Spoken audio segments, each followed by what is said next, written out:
neza kaburimbo ariko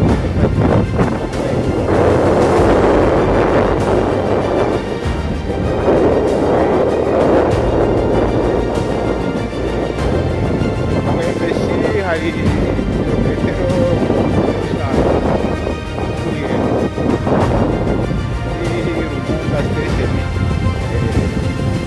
ufata basi ukishyura amafaranga y'ukuri ngiye kureba uturere ariko batwawe na immigration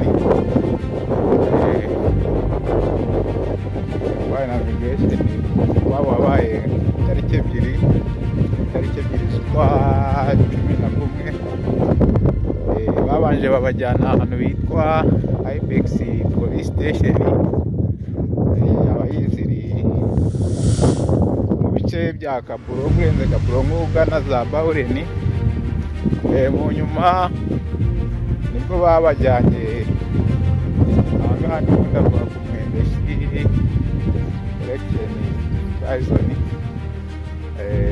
by'ukuri ntabwo byari byoroshye rero nageze mu masaha atanu gutyo ariko mbaje kwinjira ngo mbonane nawe mu masaha ya saa 8 gutyo saa 8 baba ntabwo biba byoroshye harimo urugendo kugira ngere ku muhanda byansaba gufata akamoto k'amafaranga 30 y'amafasha ariko ntabwo byaboneka bisaba kugenda n'amaguru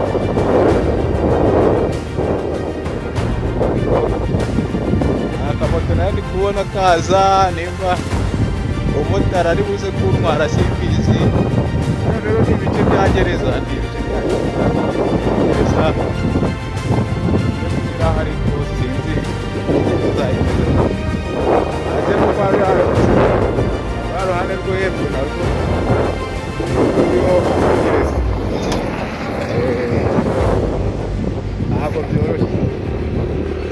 ntabwo byoroshye so moto nawe ndabona imeze nk'ifite gahunda yo kujya gufata umuntu nawe wabuze uburyo cyangwa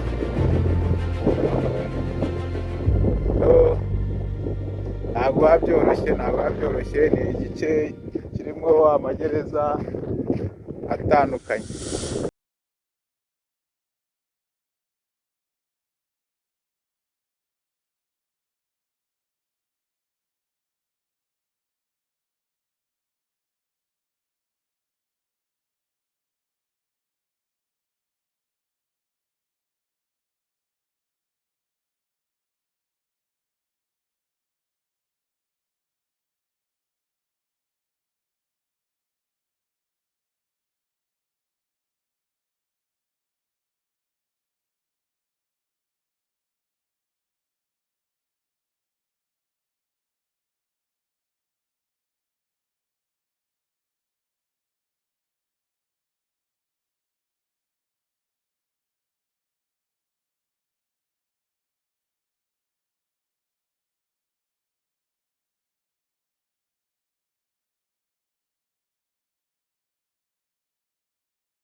ibintu nk'ibyo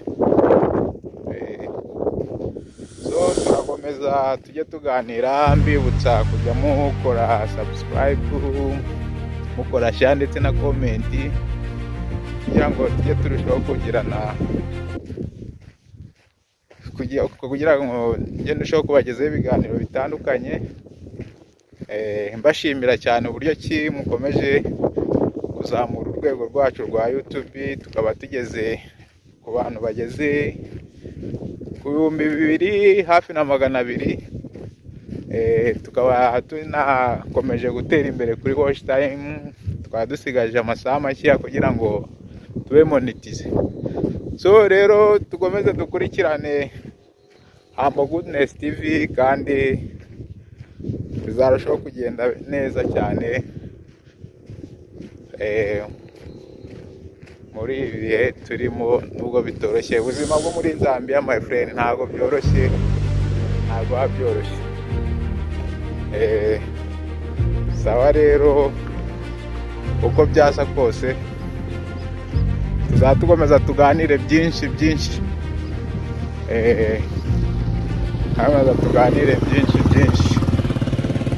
Sawa rero, mugire ibihe byiza, umunsi mwiza abantu mwese muri mu karere k'iwacu. Mwese mugire ibihe byiza, turi kumwe, tuzakomeza tuganire. Kwibutsa kuzajya mukora subscribe kuri Humble Goodness TV, mugakora share na comment, tuzakomeza tubane namwe. So amahoro y'Imana abane namwe, nanjye reka nkomeze urugendo. Nubwo bitoroshye, nabuze moto zirimo ziranyuraho, nk'iyi iratambutse yagiye, ariko nta kundi ngategereza nimbona kandi kamugongo gafate.